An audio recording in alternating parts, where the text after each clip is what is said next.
Hello! Hi, TCG here. Welcome back to my channel. As you know, I'm a huge fan of the Owners Pokémon mechanic, and I was ecstatic to see its return in the Scarlet Violet block. Now we're coming to the end of the Scarlet Violet era. I don't think we're going to get any more Owners Pokemon. So to say, I'm doing a ranking system out what I think is going to be the very best Owners Pokemon to the absolute worst, to ones that had no potential as well. And can I go in these categories? Either top meta decks, ones that can keep up with the meta game, generally a good working deck. So overall, it has a great source synergy, but may not be as competitive as we would have hoped it would be. Some good cards, so some promising stuff which we're seeing going around this one. Promising but not good. So generally some cards which look good on paper but just aren't very powerful, and generally just no potential whatsoever. So a tech which I think is going to go in the promising but not good is the Stevens archetype. Now I was very excited to see this one when it got revealed back earlier this year, because Metagross EX was actually meta defining, has an amazing edge acceleration to your metal and psychic Pokemon, has good sort of factors with having the card being as well as also a stadium card, but overall just wasn't as powerful as we thought it would do. It didn't even show in any city leagues. It may pop up in occasional like a gym challenge over in Japan, but even over here, we're not seeing it played. No one's really going to pick it up. And generally, I'm just sad to see it's not as powerful as we would have hoped for. So I'm putting it in the promising but not good. Also, in a good working deck, I'm playing likes of Cynthia. Now, normally I could put this in much higher up, but there is a lot of amazing things about Cynthia. First thing is we have the first great mechanic of Garchomp with 100 damage, and you get to draw into have 6 cards, or the other one, 260, and you get to do huge amount of damage, but you do have to discard your energies attached to this one.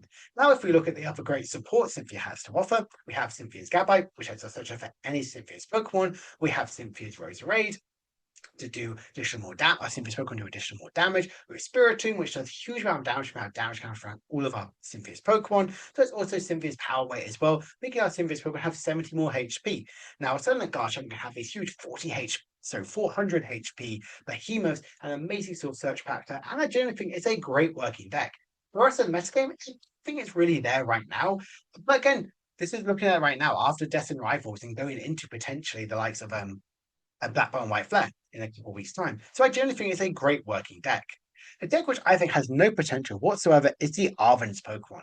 Now, I was really excited when I first saw this one, because I thought, oh, Arven's Robust VX can do more damage for no damage counters on this one. We have the sandwiches, we have the Greedent, we have ways to get our sandwiches. I could see this deck kind of like work around this one, but it needs a lot going to this one. And with a format which is very fast, lots of spraying around some damage counters, and we could go this way with like Picnic Basket, all of this lot, but generally it just has no potential. I was a bit disappointed this wasn't as strong as I would have hoped for. The cards really didn't like synergize together as well as overall. So I know I put it in the no potential. A top meta archetype is definitely the Ethans. Now you might go, whoa, whoa, Charlie, why is this high up? Because we have 3 different decks going to be built around Ethans, and all of them can even work together. First of all, we have the very powerful, my favorite, Ethan Typhlosion, doing huge amount of damage, and it can really capitalize on the Typhlosion line. Having likes of Quilava getting out our Ethan's Adventure, getting out our fire Pokemon. There are Ethan's Pokemon as well as also fire energies, and we can do huge amount of damage that way. Or we could play Ho-Oh to spread the board with lots of energies.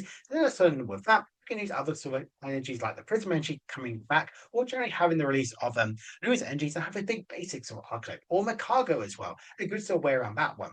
And we also have likes of Pichu, do more damage and draw factor. We have Quincer, which is great sort of message defining hitting for weakness deck for colors, so it really works in the fire sort of archetype. There are just so many good things about this deck, and I think it's incredibly powerful. It works well under our current meta game, or during the vacuum as well. I think it's really, really good. Another great working deck goes to Hot.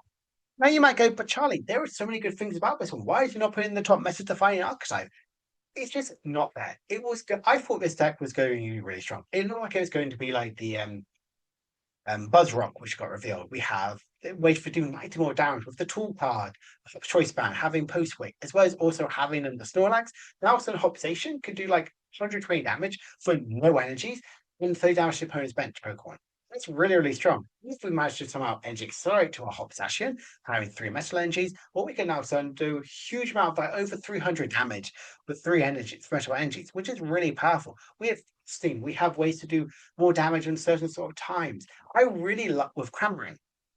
I love the Hop sort of engine overall. I think it's a great working deck, but I generally think keeping up with the metagame, it's just not there. It's not competing, not getting the results. And we've had this format for what, months now?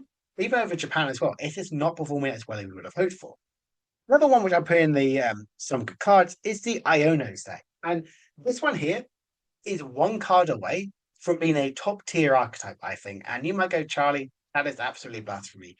If you look at the Iono's sort of form, we have Iono's Bellyball, who is first aboard with a ton of energies, which I think is absolutely amazing. We have the Iono's Killer Wattrel, where lets us discard a energy attached to this one and draw into of 6. You have a draw factor. You have Laventia, with a way to recharge us of energy cards, but we don't have a big attack. Yes, we have Iono's Bellyball, but it needs 4 energies and it's doing 400 odd damage. The only great attacker in this deck is the likes of the Voltorb, and for 20 plus 20 for each energy, such all of your Pokemon. Now, sudden, if you only have 10 energies in the field, you're doing 220 damage. Now, think about it. You need to have 70 energies basically, or 16, so 16 energies out in play to do 340 damage. That's over a quarter of your deck needs to be on the field of just energy cards. That is so much to get these big one hit KOs. And generally, that's why I put it has some good cards. I can see they kind of like see some good play, but overall, it's not as strong as I really would have hoped for. It's there, but just a little bit too far. Now, you might go crazy with this one, but Lily's Pokemon, it's generally got some good cards. The reason I say this one is, granted, there aren't that many Lily's Pokemon.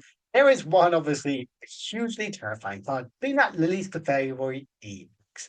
Pretty much, you need a huge amount of damage output that Garchomp can do against Dragon Pokemon, now hitting them for weakness. But apart from that, it's only that one. The reason I'm not put it in for a team we're not good, because obviously I'm looking at it as a whole. Lily's Fairy is great on its own, but you're not playing the Lily's Comfy or Lily's Rabombe or Lily's Dole. You're mainly just good, sorry, Pearl. You're mainly going to be using Lily's Fairy, and Lily's Fairy is still a very, very, very powerful archetype overall. Next one is Marnie's Grimmsnarl, and I'm going to put this in. The thing is, though, I think it's a great working deck, but I generally think it's a top meta archetype. And there is absolutely nothing you can really kind of combat on this one. But when we look about it, we saw it kind of like not really be played around. And Japan had it for quite a while, but it didn't pop off until one of the Champions League before in April time, where it appeared on one day to stream. And people went, oh, it works well for spread that damage. But then also it just absolutely capitalized and had a fun like domino effect seen in the Champions League and Aichi afterwards, getting that top 8 and 3 top 16 placements. In NEIC getting top 8, Japan Championships getting second place, as well as also a top 16 place. So we're seeing it doing incredibly well. And I think it works well with having that Grimmsnarl with amazing ability, which actually put a ton of energy out in play.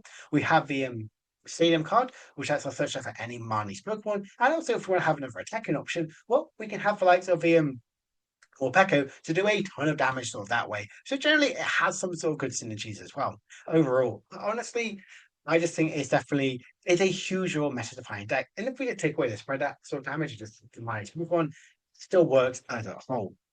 The deck which I generally thought was very disappointing was Misty's, and I'm putting it in the no potential. The reason why this one is number one of the only Pokemons that Owners Pokémon has no EXs or no trainer cards go this one, but generally it had a really strange sort of synergy it worked with.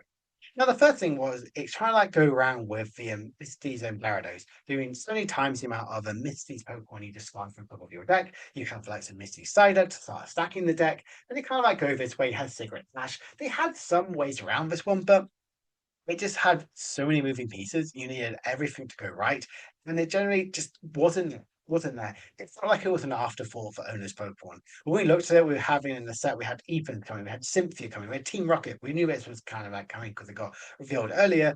I was like Cynthia, the Misty one was like an afterthought. I was like, oh yeah, we need to have this as well. So that's kind of put it in the no potential. Now, one of and definitely going to be the best one, and I'm going to put it up there with this one, is Ends Zoroark. The Ends archetype is, without a doubt, the best owner's Pokemon, and you could like argue, you can fight in the comments. It is everything you would need for owner's Pokemon is there. Number one, it has Zoroark, which has an amazing ability, like discard a card, draw two. Very powerful with that trade effect, but generally copying any of your Ends Pokemon on the bench. Now, granted, we only really have two Ends Pokemon we want to copy, but you have Durantrum to do 90 snipe to a bench as well as also to the active spot.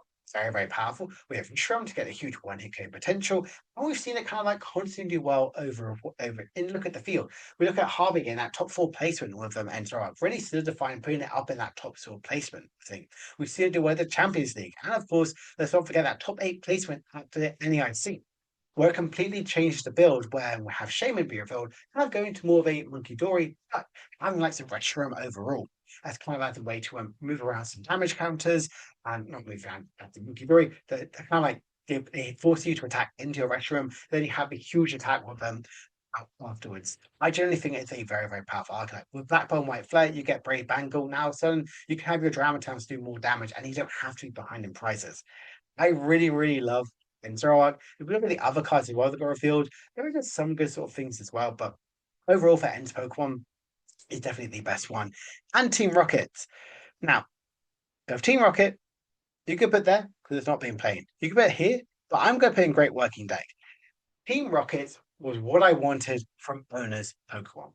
It has everything you could possibly want, except all cards randomly. It has a plethora of different EXs and multiple different avenues of decks to play with this one. It has supporters. So the first not the first, we had more supporters in the sort of in the owner sort of side. We had an energy card and stadium card as well, which benefits the Pokemon that actually is supporting. So I think that's an absolutely incredibly good sort of thing of owners Pokemon. It reminds me of the likes of opening up a platinum pack and when we would get loads of SP Pokemon, and that's what I wanted to see. And that's what Destiny Rivals really was. So many owners Pokemon, so many different sort of unique sort of effects. And that's what I love about the Team Rockets one.